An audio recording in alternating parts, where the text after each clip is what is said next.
We start with breaking news from the world of football, and the former FIFA president Sepp Blatter and ex-UEFA president Michel Platini have been acquitted for a second time on charges of fraud. The pair, once among the most powerful figures in global football, were cleared of corruption charges at a Swiss criminal court. The verdict comes 2.5 years after the pair were first acquitted of the charges. Let's bring in our sports correspondent, Rob Harris. Rob, we'll get on to the kind of the details of this case, because it is wildly complex in a moment. But just talk about what we've heard this morning. Well, we've heard that both Sepp Blatter and Michel Platini have been cleared of fraud, misappropriation of FIFA finances, as well as forgery and mismanagement. And this really brings an end to a chapter in football history that ultimately saw these two pairs, who were so powerful, toppled from their positions at both FIFA and UEFA. A huge wave of scandals. We have just heard from Michel Platini's lawyer, Dominique Nellen. He said, after the two acquittals, even the Office of the Attorney General of Switzerland must realise that these criminal proceedings have definitively failed. Michel Platini must finally be left in peace in criminal matters. And the statement goes on to say no incriminating evidence was ever presented. And the statement also talks about how it ultimately prevented his election as FIFA president in 2016. That vacancy coming up because Sepp Blatter himself had been banned along with Michel Platini, but their footballing sanctions were both upheld after subsequent appeals. It's 2025. We can talk about the key dates of 1998, 2002, 2011, 2015, 2022. It goes on and on and on. It's kind of this myriad, this spiral of complexity, claims, charges, accusations, acquittals, not one, but two.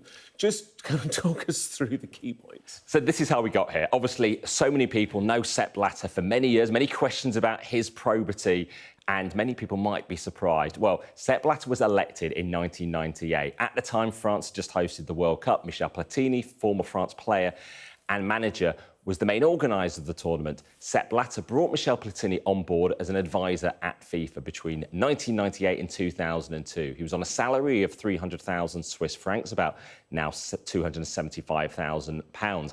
What was later claimed is the fact that he deferred a large part of his salary, 1 million Swiss francs a year, because they couldn't afford it at the time. Fast forward to 2010. Michel Platini claims he's hearing about other FIFA staff getting payments, so he asked them for this backdated pay, which is then received in 2011. He receives 2 million Swiss francs, so about £1.75 million. A lot of other things were happening in world football at that time. Qatar had just won the World Cup. Michel Platini was now on the FIFA Executive Committee and voted for Qatar. Sepp Blatter decided to go for re-election. Michel Platini did not go for re-election. Now, none of that was used in this case about the internal FIFA politics. We only discovered about this payment in around September time of 2015.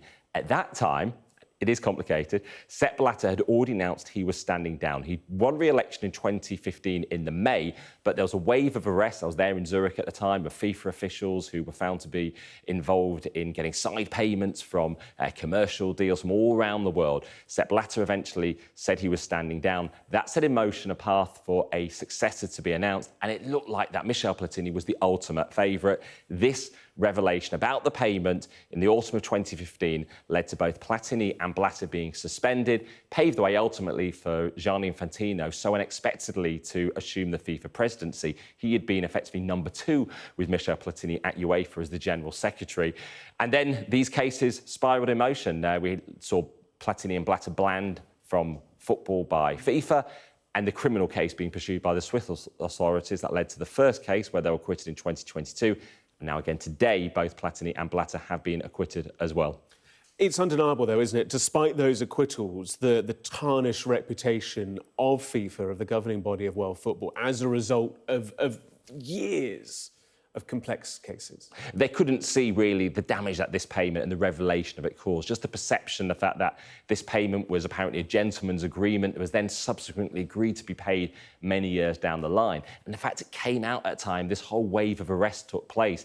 It was actually 10 years ago in May of 2015, early morning raids on a FIFA hotel in Zurich. I was outside as FIFA officials were being taken away by the police. This was all largely about global matters rather than FIFA itself. So officials in North and South America getting side payments from TV deals and various other commercial deals. But it was all under the FIFA name, and it really tarnished the entire reputation of the governing body, which was claimed potentially it nearly completely collapsed. And Gianni Infantino says he has been cleaning it up in recent years, trying to ensure more probity around payments. Of course, there are many questions over, just generally about perhaps where tournaments are still going and some of those geopolitical relations. But above all, Gianni Infantino claims this is FIFA 2.0 with better checks and balances over these payments. But Sepp Blatter was really a figure as famous as footballers, led them from 1998 until 2015. But in that period, it was accused at the very least, as I asked him once, did you sort of turn a blind eye to